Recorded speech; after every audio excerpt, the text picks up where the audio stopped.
Hello students, good morning. Agri with Anil online classes में आपका हार्दिक स्वागत है। जैसा कि 10th क्लास का चैप्टर 2 साइंस में देखते हैं, आज एसिड बेस एंड साल्ट की बात करते हैं, जैसे कि अम्ल, क्षार और लवण, जिसमें हमें अम्ल को आज पढ़ना है। अम्ल के बारे में जितने भी वन लाइनर ऑब्जेक्टिव्स क्वेश्चन बनते हैं उनको समझने की कोशिश करते हैं, वो चाहे फिर हमारा 10th का एग्ज़ाम हो या कोई भी कॉम्पिटिटिव एग्ज़ाम हो।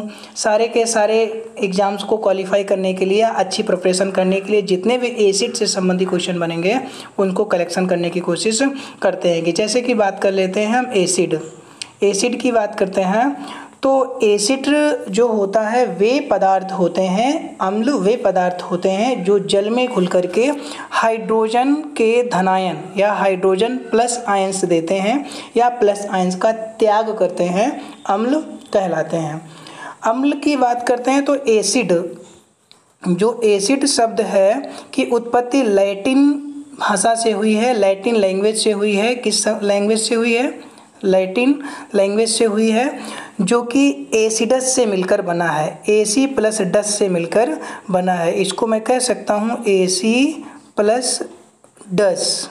एसी प्लस डस, एसी मीन्स होता है खट्टा, जबकि डस मीन्स होता है पदार्थ, मीन्स खट्टे पदार्थ। तो एसिड शब्द को कह सकते हैं खट्टे पदार्थ, मीन्स ऐसे खट्टे पदार्थ एसिड कहलाते हैं। मीन्स एसिड का मतलब हो गया खट्टे पदार्थ। यदि अम्लों की बात करते हैं तो अम्ल के जो कुछ इम्पॉर्टेंट प्रॉपर्टीज होते हैं, उनके जो महत्वपूर्ण क्वालिटीज, जो गुण होते हैं, उनको समझने की कोशिश करते हैं। जैसे कि अम्ल के गुण, अम्लों का अनिवार्य घटक जो होता है वो हाइड्रोजन प्लस आयन होता है। अम्लों का अनिवार्य घटक क्या होता है? हाइड्रोजन प्लस आयन होता है। अम्ल जो होते हैं वो प्रोटॉन होता है, प्रोटॉन दाता प्रकृति के होते हैं। अम्ल जो होते हैं वो प्रोटॉन दाता प्रकृति के होते हैं। अम्लों का पीएच मान यदि होता है वो 7 से कम, यदि पीएच स्केल के अकॉर्डिंग देखें, पीएच स्केल के अकॉर्डिंग देखते हैं तो 0 से 14 तक पीएच स्केल होती है, जिसमें मध्य मिडिल में हमारा 7 होता है। 7 जो होता है वो न्यूट्रलाइजेशन, जिसे न्यूट्रल बोलते हैं, मीन्स उदासीन होता है, उदासीन। और 7 से जितना भी हमारा 14 तक जाएगा, सारा का सारा पीएच मान हमारा कैसा कहलाएगा? वो क्षारीय कहलाएगा, बेस कहलाएगा। जबकि 7 से कम 0 तक जितने भी पीएच स्केल के मान होंगे वो सारे के सारे हमारे अम्ल कहलाएंगे। मीन्स अम्ल का पीएच मान जो होता है वो 7 से कम होता है। तो इसी प्रकार यदि पूछा जाए कि पीएच मान अम्ल कितना प्रेफर करता है, तो 7 से कम जितना भी होगा वो सारा का सारा हमारा अम्ल में कहलाएगा। अम्ल बात करते हैं तो अम्ल जो होते हैं वो नीले लिटमस पेपर को लाल कर देते हैं। अम्ल नीले लिटमस पेपर को लाल कर देते हैं। तो देखते हैं दोस्तों, इससे कुछ महत्वपूर्ण प्रश्न जो हमारे हैं उससे एक बार रिकवर करने की कोशिश करते हैं कि अम्ल शब्द जो एसिड शब्द है वो लैटिन भाषा से लिया गया, जिसका अर्थ होता है खट्टा। एसी प्लस डस मीन्स खट्टे पदार्थ, एसी मीन्स खट्टे और डस मीन्स पदार्थ, मीन्स खट्टे पदार्थ। इसी प्रकार अम्ल का स्वाद जो होता है वो खट्टे होते हैं। अम्ल क्या करते हैं? अम्ल नीले लिटमस पेपर को लाल कर देते हैं, नीले लिटमस पेपर को लाल कर देते हैं, और ये जलीय विलयन में हाइड्रोजन प्लस आयन छोड़ते हैं। अम्ल जो होते हैं वो जलीय विलयन में हाइड्रोजन प्लस आयन छोड़ते हैं। इसी प्रकार बात करते हैं अम्ल जो प्रबल अम्ल और दुर्बल अम्ल होते हैं। प्रबल अम्ल की बात करते हैं तो प्रबल अम्ल में सबसे जो बेस्ट होता है, सबसे प्रबल अम्ल की बात करते हैं तो होता है HCl, जिसको बोलते हैं हाइड्रोक्लोरिक अम्ल। इसके बाद फिर हमारा होता है नाइट्रिक अम्ल, HNO3 नाइट्रिक अम्ल। फिर हमारा होता है H2SO4 सल्फ्यूरिक अम्ल जिसे बोलते हैं। उसके पश्चात फिर एस्टिक अम्ल। ये सारे के सारे हमारे एक सीक्वेंस से आ जाते हैं प्रबल अम्ल के श्रेणी में। अगर इसी में दुर्बल अम्ल की बात करते हैं तो जैसे एस्टिक अम्ल हो जाता है, लैक्टिक अम्ल हो जाता है, ऑक्जेलिक अम्ल हो जाता है, कार्बोनिक अम्ल हो जाता है, आपका फार्मिक अम्ल हो जाता है। एक क्वेश्चन फार्मिक अम्ल से पूछा जाता है कि फार्मिक अम्ल वह कौन सा अम्ल है जो बिच्छू बर्रैया के डंक में पाया जाता है, तो आपका फार्मिक अम्ल होता है, जिसको HCOOH अणुसूत्र होता है, HCOOH, जिसे फार्मिक अम्ल के नाम से जानते हैं। नेक्स्ट यदि बात करते हैं कि सांद्र अम्ल और तनु अम्ल से आप क्या समझते हैं, तो सांद्र अम्ल ऐसे विलयन या ऐसे आप सॉल्यूशन को बोल सकते हैं जिसमें अम्ल की मात्रा अधिक होती है और वाटर की मात्रा कम होती है। मीन्स एसिड की मात्रा ज़्यादा होती है, अम्ल की मात्रा ज़्यादा और पानी की मात्रा कम होती है। तो ऐसे जो विलेन कहलाते हैं वो हमारे सांद्र अम्ल या ऐसे अम्ल सांद्र अम्ल कहलाते हैं। जबकि तनु अम्ल की बात करते हैं तो ऐसे अम्ल जिनमें अल्प मात्रा में पानी, अल्प मात्रा में अम्ल होता है। अल्प मात्रा में मीन्स एसिड की मात्रा कम होगी जबकि जल की मात्रा अधिक होती है, तो ऐसे अम्ल हमारे तनु अम्ल कहलाते हैं। मीन्स यदि 3 ml वाटर है तो 1 ml जो आपका मान सकते हैं कि वाटर एसिड हो जाएगा। तो कुल मिला के जल की मात्रा जब अधिक हो जाएगी और अम्ल की मात्रा कम होगी तो ऐसे जो विलेन हमारे कहलाते हैं वो तनु अम्ल कहलाते हैं। अब इससे रिलेटेड कुछ महत्वपूर्ण भी क्वेश्चन भी देख देते हैं। एक क्वेश्चन जैसे यहाँ से पूछा जाता है कि नमक का तेजाब किसे कहते हैं, किस अम्ल को नमक का तेजाब कहते हैं। तो वैसे तेजाब तो हमारा होता है H2SO4 जिसे सल्फ्यूरिक अम्ल बोलते हैं। यदि हमारा नमक का तेजाब पूछा जाए, नमक का तेजाब, तो नमक का तेजाब की बात करते हैं तो हमारा HCl हो जाता है। नमक के तेजाब की बात करते हैं तो हो जाता HCl, हाइड्रोक्लोरिक अम्ल को नमक का तेजाब कहते हैं। यह एक प्रबल अम्ल होता है, हाइड्रोक्लोरिक अम्ल एक प्रबल अम्ल होता है।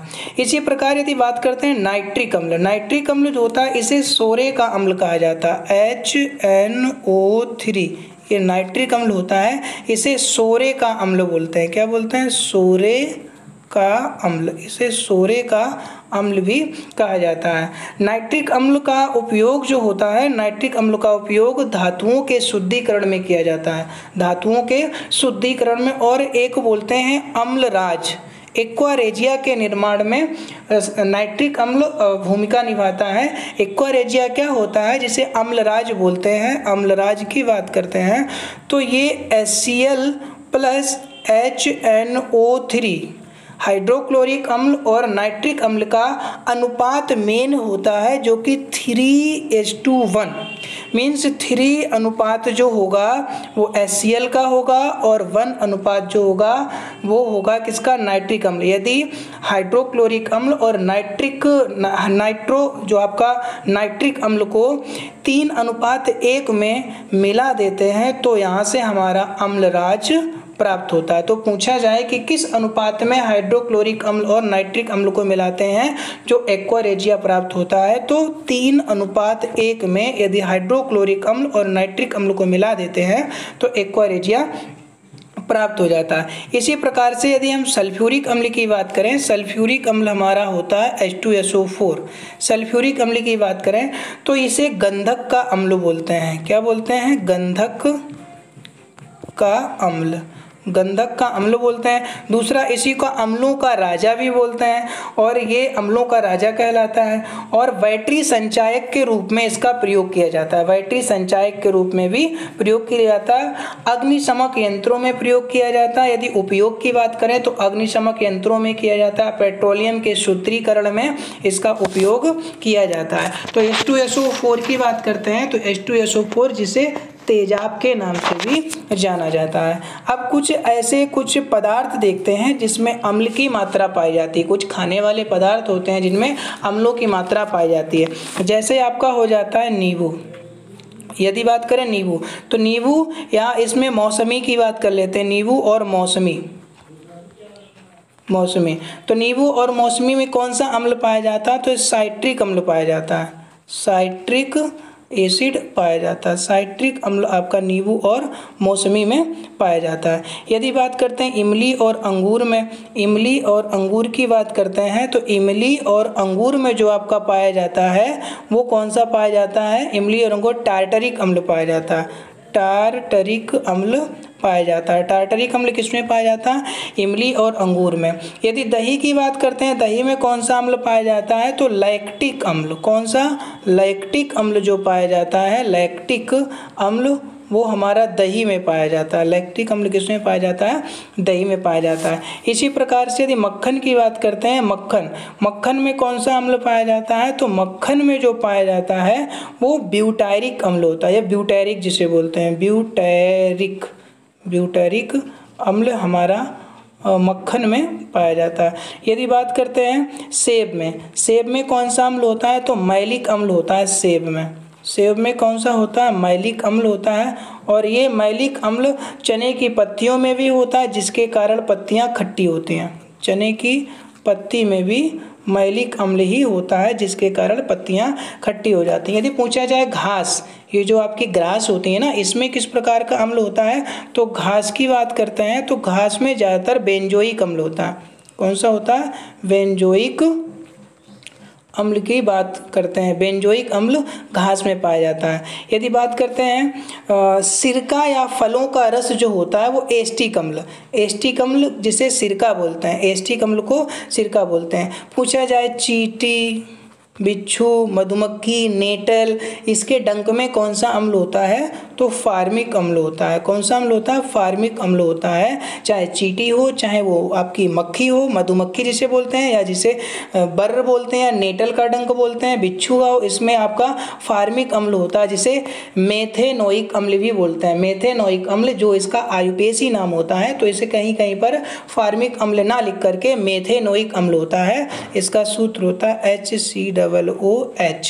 जबकि यदि पूछा जाए कि जैसे आपका टोमेटो होता है, टमाटर, तो इसमें कौन सा अम्ल पाया जाता है? टमाटर में, तो इसमें आपका ऑक्सैलिक अम्ल पाया जाता है। कौन सा? ऑक्सैलिक या ऑक्सैलिक, ऑक्सैलिक अम्ल या ऑक्सैलिक। सूत्र की बात करते हैं तो COOH का होल ट्वाइस इंटू 2H2O, ये ऑक्सैलिक अम्ल का सूत्र होता है। यदि प्रोटीन्स की बात करते हैं, जो हमारी प्रोटीन होती हैं, इन प्रोटीन में कौन सा अम्ल पाया जाता है? तो एमिनो अम्ल पाया जाता है। कौन सा पाया जाता है? एमिनो अम्ल। लगभग मीन्स 20 एमिनो अम्ल जो मुख्य रूप से होते हैं, जो हमारी प्रोटीन के बेस में रहते हैं। यदि आंवला की बात करें, जो हमारा आंवला होता है, जो विटामिन C की प्रचुर मात्रा होती है, तो इसमें कौन सा अम्ल पाया जाता है? तो आंवला में स्कैर्विक एसिड होता है। आंवला, एनोला बोलते हैं, आंवला में हमारा कौन सा हो जाए? एस्कैर्विक एसिड, एस्कैर्विक एसिड होता है आंवला में। एस्कैर्विक एसिड होता है, एस्कैर्विक एसिड होता है। यदि पूछे DNA और RNA जो हमारे होते हैं, DNA RNA, DNA और RNA, DNA जो होता है आपको DNA deoxy ribo nucleic acid, जबकि राइबो न्यूक्लिक एसिड जो होता है, DNA जो होता है आनुवांशिक लक्षणों का वाहक होता है, जबकि RNA प्रोटीन संश्लेषण का कार्य करता है। तो इनमें दोनों में जो अम्ल होता है वो फास्फोरिक अम्ल होता है। कौन सा होता है? फास्फोरिक अम्ल। फास्फोरिक अम्ल जो होता है वो हमारे DNA और RNA में होता है। यदि पूछते हैं गेहूं में जो प्रोटीन होती है वो कौन सी होती है? ग्लूटीन प्रोटीन होती है, और ग्लूटीन प्रोटीन के कारण एक ग्लूटैनिक अम्ल होता है। यदि हमारा व्हीट की बात करते हैं, गेहूं में कौन सा अम्ल होता है? तो ग्लूटैनिक अम्ल होता है। ग्लूटैनिक अम्ल होता है। गेहूं में कौन सा अम्ल होता है? ग्लूटैनिक अम्ल होता है। और ग्लाइकोजन जो होता है, ग्लाइकोजन या ग्लाइकोजनिक अम्ल जो होता है वो गन्ने में होता है। गन्ने में कौन सा होता है? गन्ना, ग्लाइकोजनिक अम्ल गन्ने में होता है। इसी प्रकार से हम लोग चाय पीते हैं ना, चाय में कौन सा अम्ल होता है? टैनिन। चाय की बात करते हैं तो चाय में कौन सा होता है? टैनिन अम्ल जो होता है वो टैनिन अम्ल किस में होता है? चाय में होता है। यदि बात करते हैं आमाशय या पेट की बात करते हैं, आमाशय में, तो हमारे पेट में कौन सा होता है? पेट की बात करते हैं तो पेट आमाशय जो है इसमें आपका HCl होता है, जिसे हाइड्रोक्लोरिक अम्ल और प्रबल अम्ल होता है। यदि सोडा वाटर की बात करते हैं, जो सोडा वाटर होता है, सोडा वाटर की बात करते हैं तो सोडा वाटर में आपका होता है कार्बोनिक अम्ल होता है। सोडा वाटर में कार्बोनिक अम्ल पाया जाता है। कौन सा अम्ल पाया जाता है? कार्बोनिक अम्ल सोडा वाटर में पाया जाता है। यदि बात करते हैं समुद्री शैवाल की बात करते हैं तो समुद्री शैवाल में क्यूसिनिक एल्जिलिक अम्ल पाया जाता है। क्यूसिनिक, समुद्री शैवाल में, समुद्री शैवाल की बात करते हैं तो ये होता है क्यूसिनिक एल्जिलिक, क्यूसिनिक एल्जिलिक, क्यूसिनिक एल्जिलिक अम्ल पाया जाता है समुद्री शैवाल में। यदि खाद्य पदार्थों की बात करते हैं, खाद्य पदार्थों के परिरक्षण में किस प्रकार के अम्लों का प्रयोग किया जाता है, जैसे कि हमारे खाद्य पदार्थ संरक्षण किए जाते हैं, जैसे अचार, जैम, मुरब्बा, जेली, अगर इनको बनाया जाता है तो इनको परिरक्षण करने के लिए किस अम्ल का प्रयोग किया जाता है, तो ज़्यादातर बेंजोइक अम्ल का प्रयोग करते हैं। बेंजोइक एसिड, बेंजोइक अम्ल होता है, या सोडियम बेंजोएट का प्रयोग करते हैं। सोडियम बेंजोएट का प्रयोग करते हैं। HCl का आपका जो एस्टिक एसिड का प्रयोग करते हैं, HCOOH एस्टिक अम्ल मीन्स बेंजोइक अम्ल, सोडियम बेंजोएट का प्रयोग करते हैं। और जो आपका एस्टिक एसिड जो सिरका है उसका प्रयोग करते हैं। फलों के रस को सुरक्षित रखने के लिए किस अम्ल का प्रयोग करते हैं, यदि फलों के रस को हमें सुरक्षित रखना है तो किस प्रकार के अम्ल का प्रयोग करते हैं, तो आपका फार्मिक अम्ल का प्रयोग करते हैं। फलों को सुरक्षित रखने के लिए फार्मिक अम्ल का प्रयोग करते हैं। कपड़े पर स्याही के धब्बे को हटाने के लिए, यदि कपड़ा है और उस पर कोई स्याही का धब्बा लग गया है तो उसको हटाने के लिए किस अम्ल का प्रयोग करते हैं, तो ऑक्जेलिक अम्ल का प्रयोग करते हैं। ऑक्जेलिक अम्ल का प्रयोग, ऑक्जेलिक एसिड का प्रयोग जो करते हैं कपड़े के धब्बों को, दाग धब्बों को स्याही के हटाने के लिए प्रयोग करते हैं। कांच पर लिखने के लिए किस अम्ल का प्रयोग किया जाता है, यदि हमें किसी कांच पर लिखना हो तो किस एसिड का प्रयोग करते हैं, तो कांच पर लिखने के लिए हाइड्रोक्लोरिक अम्ल HCl का प्रयोग करते हैं। जैसे कि दोस्तों एसिड से रिलेटेड, यदि अम्ल से रिलेटेड क्वेश्चन आएंगे तो संभवता है कि इसी से क्वेश्चन बन जाएगा, इससे बाहर नहीं जाना चाहिए। दोस्तों नेक्स्ट वीडियो के लिए आप हमारे चैनल को सब्सक्राइब कर लीजिए और बेल आइकन को दबा लीजिए, जिससे कि आपका आगामी नोटिफिकेशन मिल सके। थैंक यू दोस्तों, जय हिंद।